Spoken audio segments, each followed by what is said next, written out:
kadar gula saya yang tiba-tiba melonjak sangat drastis ya, gitu hampir mencapai 400 dan juga tekanan darah saya yang hampir mencapai 200 itu tidak pernah terjadi kayak gitu. Ya itu gara-gara itu kalau dinilai ya poin materialnya sangat tinggi. Pengadilan Negeri Jakarta Selatan menggelar sidang kedua pra-peradilan jilid 3 yang diajukan Roy Suryo terhadap Polda Metro Jaya Kamis pagi. Dalam sidang itu, Polda Metro Jaya menolak seluruh dalil dan tuntutan ganti rugi yang diajukan Roy Suryo. Melalui jawaban yang disampaikan, tim hukum Polda Metro Jaya menilai tuntutan ganti rugi yang diajukan Roy tidak memiliki dasar hukum maupun pembuktian yang memadai. Menurut termohon, setiap kerugian yang diklaim harus dibuktikan memiliki hubungan sebab akibat secara langsung dengan tindakan penyidik. Termohon juga menolak tuntutan kerugian imaterial sebesar 100 juta rupiah karena dinilai hanya berdasarkan penilaian sepihak tanpa bukti objektif. Tuntutan ganti kerugian sebesar 206 juta rupiah yang diajukan pemohon tidak mempunyai dasar hukum dan dasar pembuktian yang memadai. Tuntutan kerugian imaterial sebesar 100 juta rupiah hanya didasarkan pada penilaian sepihak pemohon tanpa ukuran yang objektif dan terukur.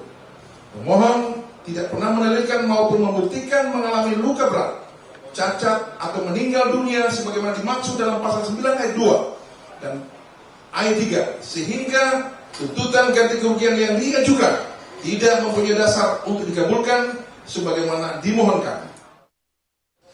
Kadar gula saya yang tiba-tiba melonjak sangat drastis ya, gitu hampir mencapai 400 dan juga tekanan darah saya yang hampir mencapai 200 itu tidak pernah terjadi kayak gitu.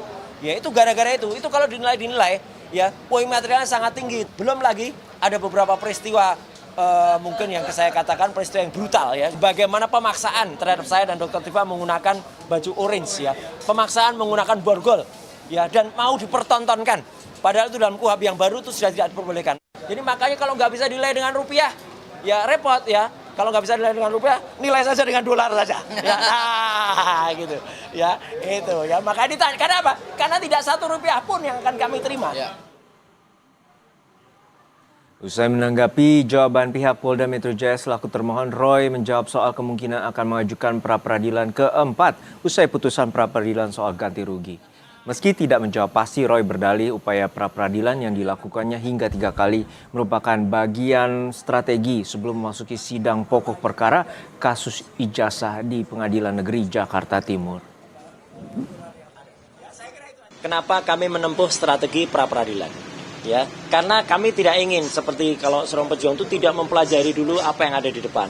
Jadi kami tidak ingin quote and quote konyol gitu ya dalam memasuki sebuah ajang peperangan. Mohon maaf kalau ada pertanyaan, apakah ini menjadi pra-peradilan yang ketiga ini menjadi peradilan yang terakhir? Ya, tunggu saja tanggal mainnya. Ya gitu. Karena apa? Karena kami masih ingin lagi melihat ya, men-challenge ya gitu. Dan itu sekali lagi kita tahu bahwa hakim tunggal dari pra-peradilan ini adalah hakim yang ya saya harus bilang smart.